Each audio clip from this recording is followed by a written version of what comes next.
Finita la partita Motta-Valsugana, 3-0, 3-0 netto per Motta. Con noi Luca Tosetto.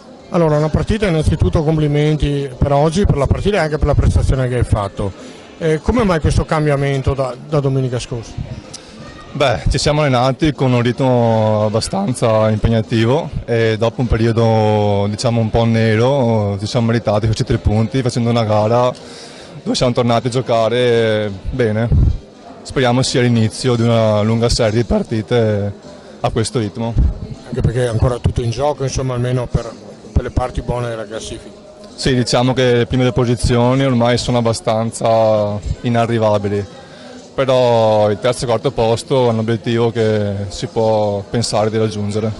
Prossima gara?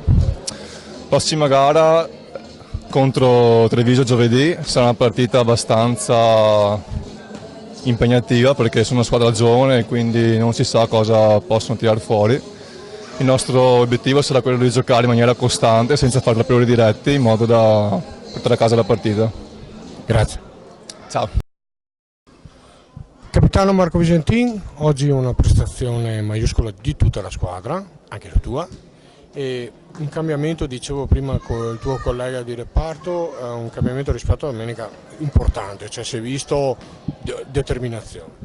Sì, ci tenevamo tanto, dopo una serie di risultati negativi ci tenevamo tanto a far vedere quanto valiamo, che sappiamo giocare a pallavolo, che possiamo esprimere un'ottima pallavolo e si è visto dalla determinazione che ci hanno messo tutti, perché fin dal primo punto tutti quanti volevano una cosa sola, cioè vincere, e l'hanno perseguita la vittoria con tutto quello che avevano, grande determinazione sia tecnica che proprio caratteriale, è stata una bellissima partita.